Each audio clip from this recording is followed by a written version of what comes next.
মধ্যপ্রাচ্যে ইরান ও মার্কিন ইসরায়েলি জোটের চলমান যুদ্ধ প্রতিনিয়ত নতুন নতুন মোড় নিচ্ছে। দুই পক্ষের তুমুল লড়াইয়ের কারণে যুদ্ধের পাল্লা কোন পক্ষের দিকে ভারী তা এখনও স্পষ্ট করে বলা যাচ্ছে না। তাই যুদ্ধে বারবার কৌশলগত পরিবর্তন আনতে বাধ্য হচ্ছে যুক্তরাষ্ট্র। এ পরিস্থিতিতে বিশ্বখ্যাত satellite imaging company planet labs ঘোষণা করেছে যে তারা ইরান এবং মধ্যপ্রাচ্যের যুদ্ধ কবলিত অঞ্চলের কোনো ছবি বা দৃশ্য আর প্রকাশ করবে না। মার্কিন প্রেসিডেন্ট ডোনাল্ড ট্রাম্প প্রশাসনের অনুরোধ রক্ষা করতেই অনির্দিষ্টকালের জন্য এই সিদ্ধান্ত নিয়েছে তারা। শনিবার গ্রাহকদের কাছে পাঠানো একটি ইমেইলে প্রতিষ্ঠানটি জানায়, মার্কিন সরকার তাদের ইমেজিং প্রোভাইডারদের ওপর এই বিধিনিষেধ আরোপ করতে বলেছে। এর আগে গত মার্চে মধ্যপ্রাচ্যের ছবি সরবরাহে 14 দিন দেরি করেছিল প্ল্যানেট ল্যাবস।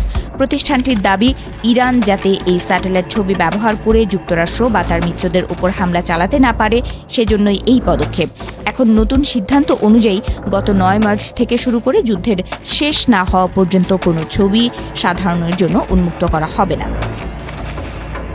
নাসার সাবেক বিজ্ঞানীদের দ্বারা প্রতিষ্ঠিত এই কোম্পানিটি এখন থেকে নিয়ন্ত্রিত বন্টন ব্যবস্থা চালু করবে, অর্থাৎ কেবল জরুরি এবং জনস্বার্থ সংশ্লিষ্ট বিশেষ ক্ষেত্রেই যাচাই বাছাই করে ছবি প্রকাশ করা হবে। ক্যালিফোর্নিয়া ভিত্তিক এই প্রতিষ্ঠানটি জানিয়েছে, বর্তমানের এই যুদ্ধ পরিস্থিতিতে সব পক্ষের নিরাপত্তা বজায় রাখতে তারা এই কঠোর সিদ্ধান্ত নিয়েছে। স্যাটেলাইট প্রযুক্তি মূলত লক্ষ্যবস্তু শনাক্তকরণ, ক্ষেপণাস্ত্র ট্র্যাকিং এবং যোগাযোগের জন্য ব্যবহৃত হয়। সামরিক বিশেষজ্ঞদের ধারণা, ইরান বাণিজ্যিক স্যাটেলাইট ছবি ব্যবহার করে তাদের হামলা নিখুঁত করছে।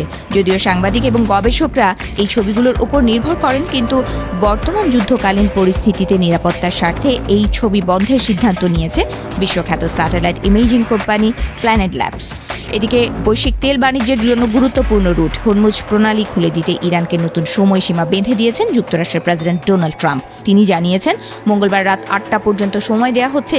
এর মধ্যে কোনো সমঝোতা না হলে ইরানের গুরুত্বপূর্ণ অবকাঠামোর বিরুদ্ধে ব্যবস্থা নেওয়া হবে বলে হুমকি দিয়েছেন তিনি। যুক্তরাষ্ট্রকে আলটিমেটাম ও হুমকির ভাষা পরিত্যাগ করে আলোচনার পথে ফেরার আহ্বান জানিয়েছে রাশিয়া। ইরানের পররাষ্ট্রমন্ত্রী আব্বাস আরাকচির সঙ্গে টেলিফোন আলাপে এই মন্তব্য করেন দেশটির পররাষ্ট্রমন্ত্রী সার্গেই লাভরভ। অন্যদিকে ট্রাম্পের ক্রমাগত হুমকির মুখে সর্বশক্তি দিয়ে দেশের সার্বভৌমত্ব ও জাতীয় নিরাপত্তা রক্ষা করতে প্রস্তুত বলে ঘোষণা দিয়েছে ইরান।